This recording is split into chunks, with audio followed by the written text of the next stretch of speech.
Good morning student. Hariom. Welcome to my class. Standard 6 subject Hindi. Standard 6.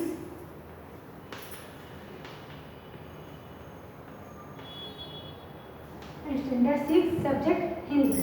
Chapter है आपका सुबह. सुबह last lecture में हमने सुबह के जो एक रेशमा करके लड़की है उसके बारे में आपको बताई थी. तो आज हम स्टार्ट करेंगे क्वेश्चन से आंसर सुबह. तो ओपन योर टेक्स्ट बुक निकाल लीजिए. मुहावरा तो आपको बता दी मैं, एक बार फिर से रिपीट करती हूँ. मुहावरा आँखों का तारा होना. आँखों का तारा होना मीन्स बहुत प्यारा होना. ओके. हाथ बटाना काम में मदद करना.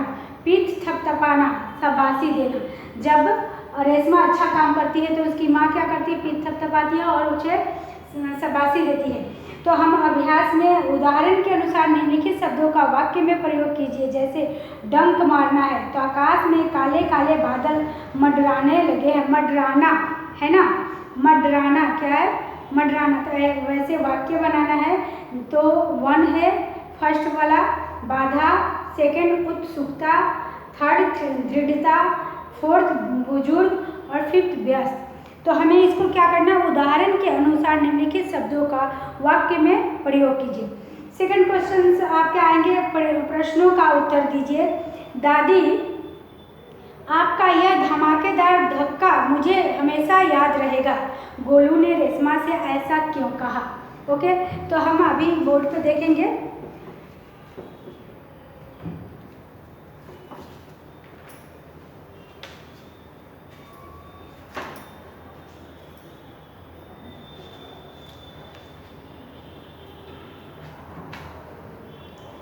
क्वेश्चन नंबर 1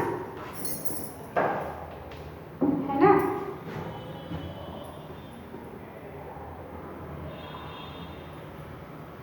पहला हम लिखेंगे मडराना. क्या है, मडराना. तो वाक्य कैसे बनाएंगे, आकाश में काले बादल मंडराने लगे हैं. जब भी कोई वाक्य आता है तो कैसे बनाते हैं, आकाश में काले बादल मंडराने लगे हैं. फिर बाधा, ओरल में बोल देती हूँ. बाधा, हमारे रास्ते में कई बाधाएं आते हैं. चलिए मंडराना लिख लीजिए फटाफट. मंडराना. उदाहरण के अनुसार निम्नलिखित वाक्यों को प्रयोग कीजिए.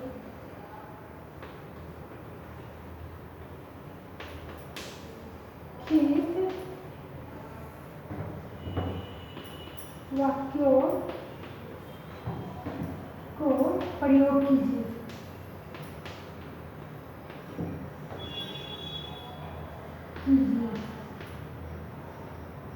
ओके. तो क्या है, पहला मंडराना.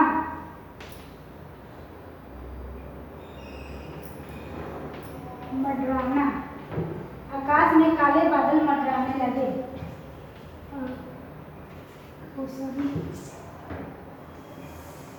आकाश में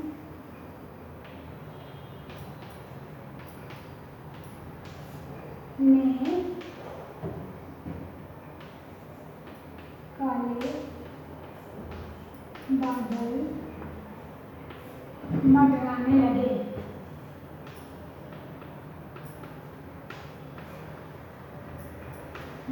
ओके.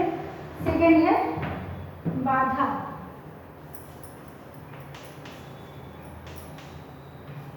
तो इसको क्या लिखेंगे, हमारे रास्ते में कई बाधाएं आई.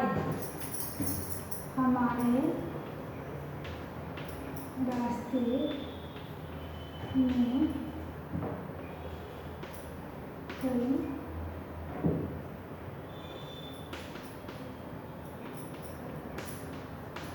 आई. थर्ड है उत्सुकता.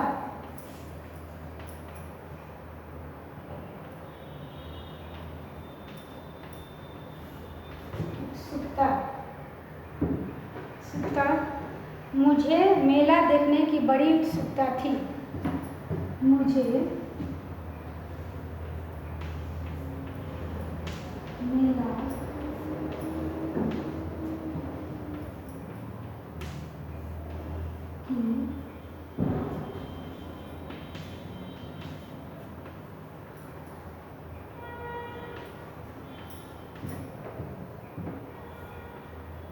थी।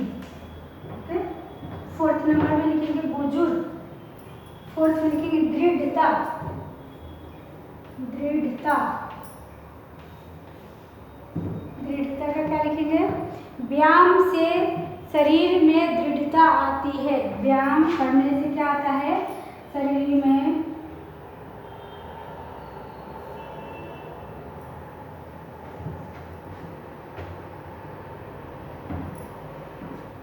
साइड हो जाती हूँ, आप लिख लीजिए। व्यायाम करने से शरीर में दृढ़ता आती है, शरीर में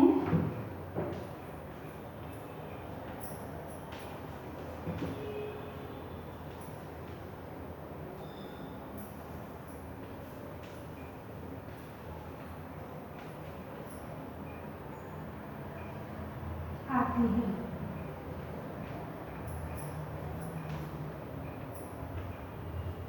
ओके, 5 नंबर में क्या है? व्यस्त,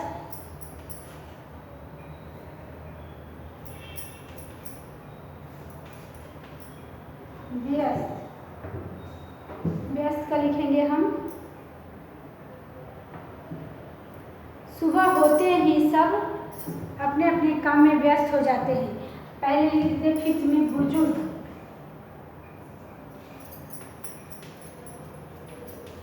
बुजुर्ग, हमें बुजुर्ग का आदर करना चाहिए, हमें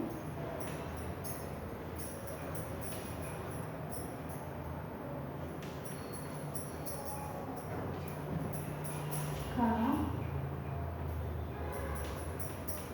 आदर करना चाहिए। ओके, 6 में लिखेंगे व्यस्त, सुबह उठते ही सभी अपने कामों में व्यस्त हो जाते हैं। क्या लिखा है? सुबह होते ही, सुबह होते ही सभी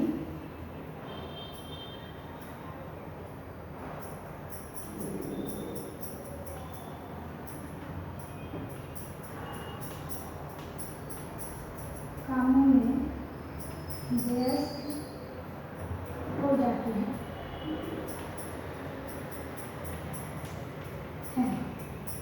ओके, व्यस्त हो जाते हैं। ये आपका वाक्य में प्रयोग किया हुआ है। तो आगे हम देखेंगे कि इसमें आपको मैं बताई थी कि रेशमा जो है उसके अंदर कितना आत्मविश्वास है कि वो पोलियो का शिकार होते हुए भी हर काम अपना खुद करना चाहती थी और दूसरे को हाथ बटाना चाहती थी, दूसरे अपने मम्मी के काम में हेल्प भी करना चाहती थी। तो हमें अंदर आत्मविश्वास स्ट्रॉन्ग रखना चाहिए और अपने आप को कभी भी कमज़ोर नहीं समझना चाहिए। तो प्रश्नों का उत्तर में है, आपका पहला प्रश्न है दादी, आपका इरेज में कर देती हूँ, आपने लिख लिया तो ओके। निम्नलिखित प्रश्नों का उत्तर दीजिए।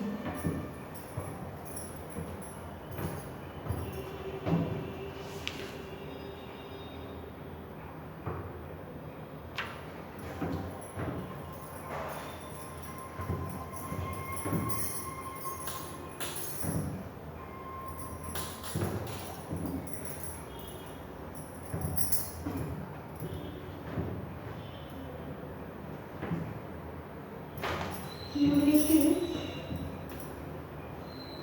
प्रश्नों का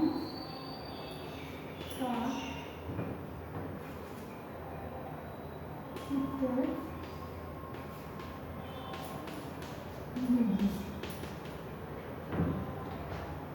प्रश्न आपका है पहला, दादी, आपका यह धमाकेदार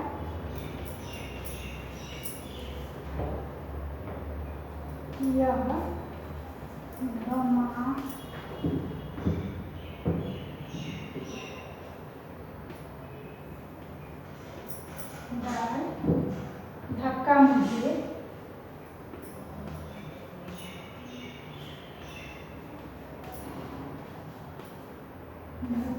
मुझे हमेशा याद रहेगा।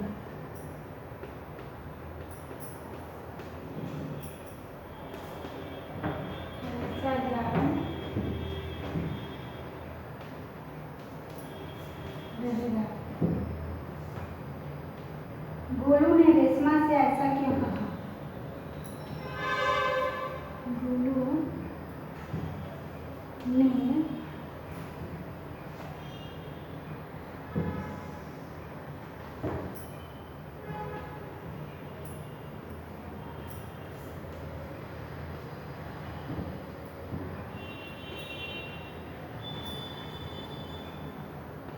क्यों कहा?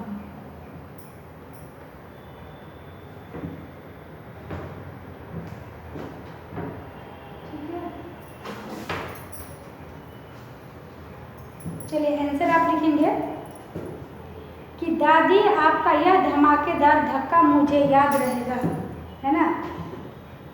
गोलू ने रेशमा से ऐसा कहा, आंसर में लिखेंगे आप कि दादी आपका यह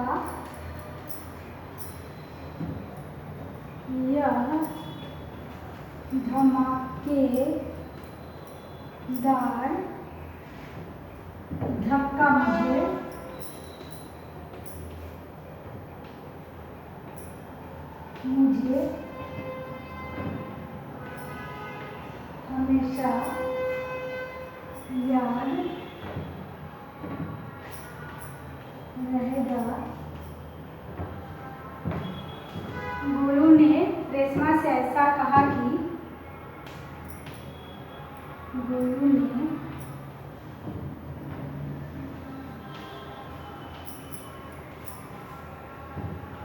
से ऐसा कहा कि, मैं आपको फिर से रिपीट करा देती हूँ, निम्नलिखित प्रश्नों का उत्तर दीजिए। दादी आपका यह धमाकेदार धक्का मुझे हमेशा याद रहेगा। दादी आपका यह धमाकेदार धक्का मुझे हमेशा याद रहेगा। गोलू ने रेशमा से ऐसे कहा कि, गोलू ने रेशमा से ऐसा कहा क्योंकि उस धक्के के कारण वह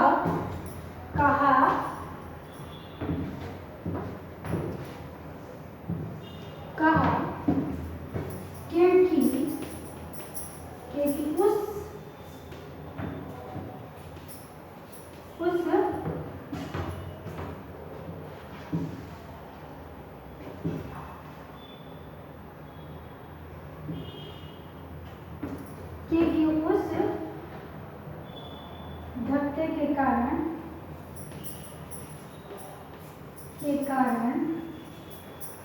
पटाखे से जलने से बच गया था।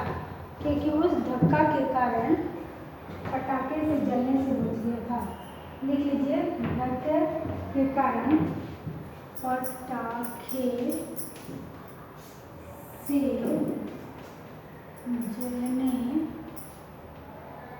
जलने से बच गया था।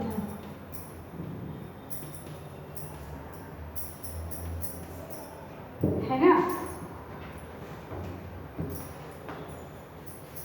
ओके, तो पटाखे से जलने से वो बच गया था। सेकंड क्वेश्चन आपका है कि रेशमा की शारीरिक कमी उसके इरादों में कभी बाधा नहीं बनी। भाव समझाएं। रेशमा जो थी तो उसके शरीर में जो भी कमियां थी उसकी वजह से उसके शरीर में, उसके काम में कभी बाधा बना नहीं। आपने लिख लिया, इरेज कर दूं? ओके, चलिए सेकंड क्वेश्चन हम देखेंगे। अगर आपको आ जाता है कि रेशमा के बारे में इसका वर्णन कीजिए, तो आपको इसके बारे में भी लिखना होगा कि रेशमा कैसी लड़की थी, क्या करती थी, उसको क्या क्या पसंद था, किसको कितना हेल्प करना चाहती थी और उसके आत्मविश्वास कैसे थे, तो आपको वर्णन में उसके करना होगा। पहले हम सेकंड क्वेश्चन का देख लेंगे। आप बुक में देखिए 39 पेज में क्वेश्चन नंबर 2 का 2, ये 1 लिखा है मैंने अभी, 2 का 2 प्रश्नों का उत्तर दीजिए। तो 2 में है आपका, रेशमा की शारीरिक रेशमा की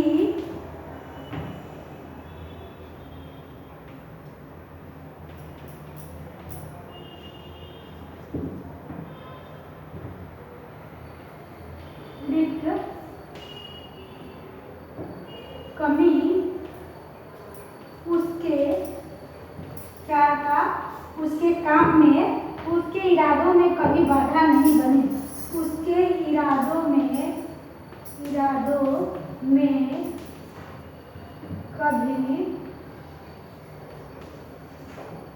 कभी बाधा नहीं बनी। बाधा नहीं बनी।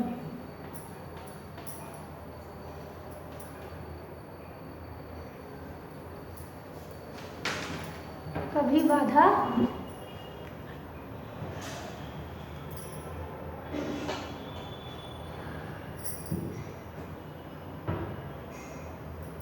नहीं बनी। भाव समझाइए।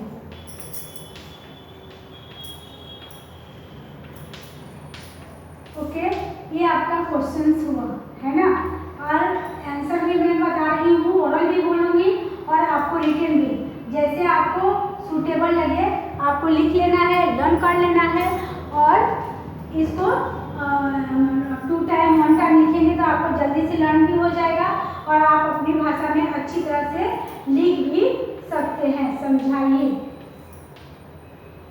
है ना।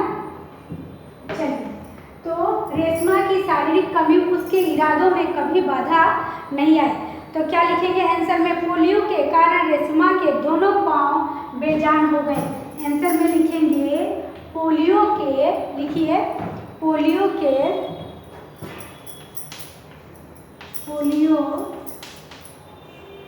कारण रेशमा के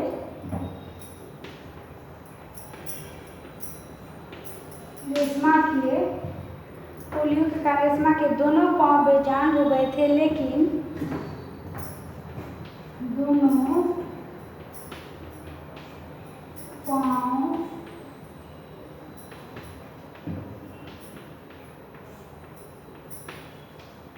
हो गए थे, लेकिन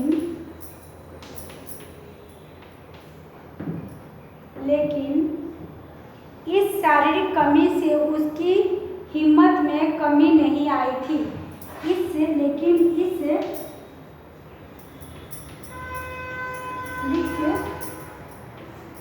कमी से उसके क्या हुआ था,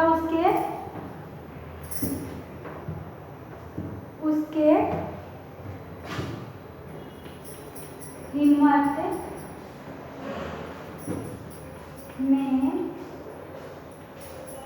कमी नहीं आई थी।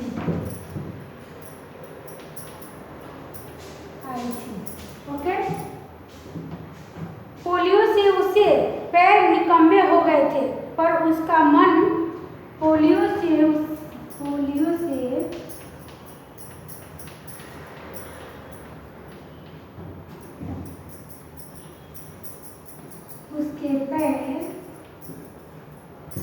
उसके पैर क्या हुए थे, निकम्मे हो गए थे।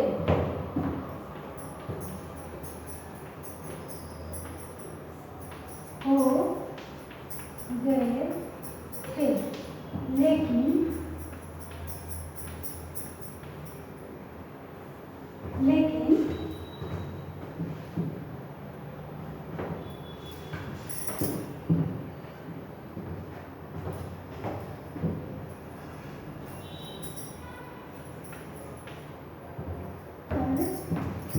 उसका मन कमजोर नहीं हुआ था। उसका मन क्या था, कमजोर नहीं हुआ था।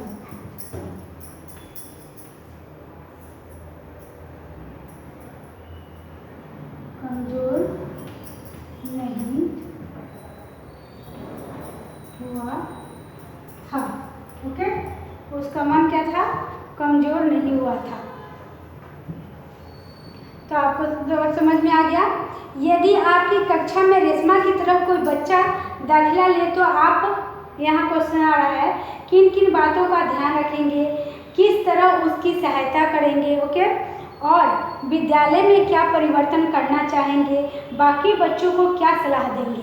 पहले मैं इसका क्वेश्चन का एक बार रिपीट कर देती हूँ। पोलियो के कारण रेशमा के दोनों पाँव बेजान, नहीं पहले क्वेश्चन मैं बोल रही हूँ। रेशमा की शारीरिक कमी उसके इरादों में कभी बाधा नहीं बनी, भाव समझाइए, ओके। पोलियो के कारण रेशमा के दोनों पाँव बेजान हो गए थे, लेकिन इस शारीरिक कमी उसके हिम्मत में कभी नहीं आई, हिम्मत में कमी नहीं आई थी, ओके। पोलियो से उसके पैर निकम्मे हो गए थे पर उसका मन कमजोर नहीं हुआ था। और ये क्वेश्चन आपका है जो मैं बोली कि किन किन बातों पर ध्यान रखेंगे, तो मैं आपको ओरल बता देती हूँ और आप अच्छी तरह से समझ जाइए कि किन किन बातों पे अगर हमारे कक्षा में, आपके कक्षा में कोई बच्चा ऐसा दाखिला कर लिया जाए, एडमिशन आ जाए, तो आप किन बातों को ध्यान में रखेंगे। तो ध्यान से सुनेंगे कि यदि हमारी कक्षा में रेशमा की तरह कोई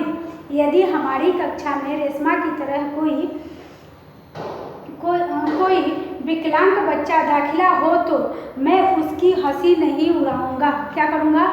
मैं उसका हंसी नहीं उड़ाऊंगा। मैं उसके प्रति पूरी हमदर्दी रखूंगा। क्या करूंगा? मैं उसके प्रति पूरी हमदर्दी रखूंगा और इस बात का ख्याल रखूंगा कि मेरे किसी व्यवहार से उसे दुख ना पहुंचे या चोट ना पहुंचे। ओके। सेकेंड है, किस तरह उसकी सहायता करेंगे आप।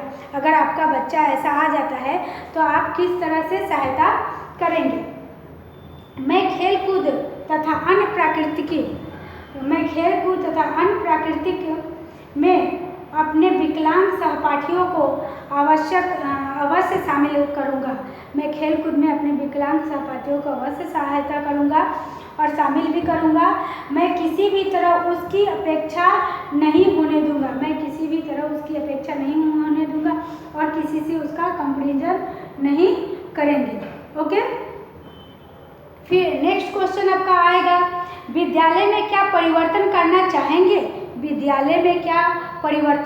चाहेंगे। तो इसका जवाब आपका क्या आएगा कि मैं आचार्य से निवेदन करूंगा कि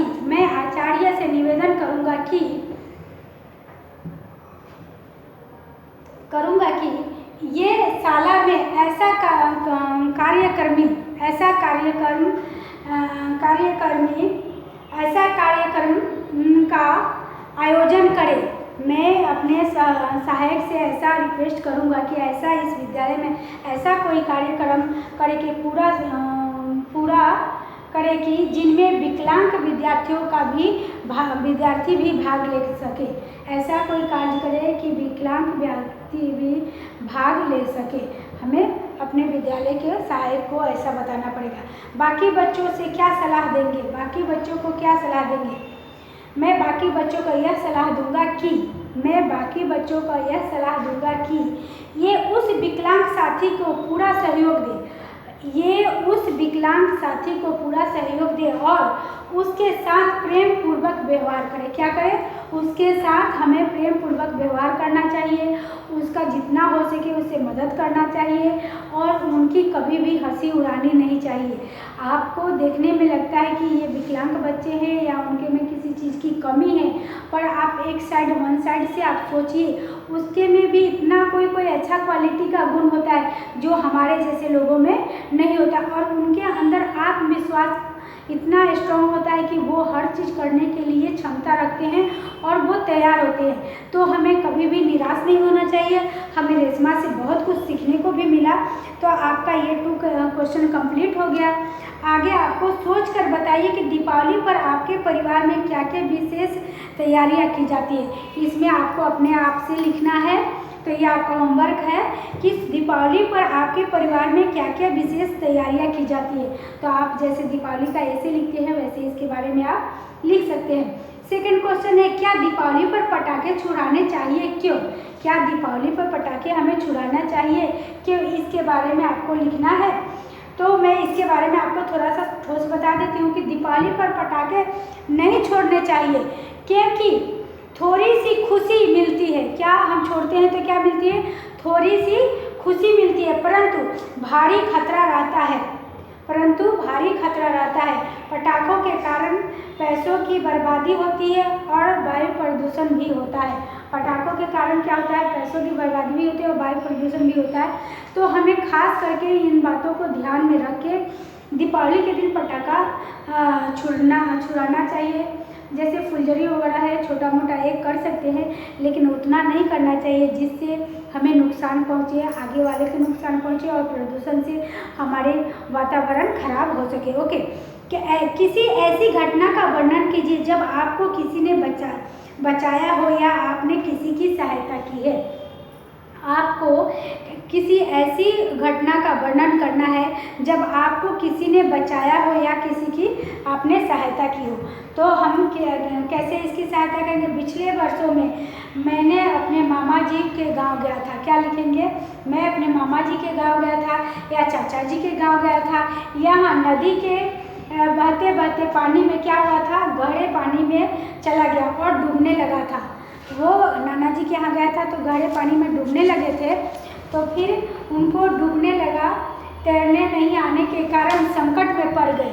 तो मेरे साथी नहाने वाले जो थे, साथ में नहाने के लिए गए थे, वो लड़के ने वह देखा और उस पानी में जाकर डूब के उनको बचाया और उनकी सहायता की और उनकी मदद की। तो हमें सबका हेल्प करना चाहिए, सबकी मदद करना चाहिए और सबके साथ अच्छी तरह से व्यवहार करके रहना चाहिए।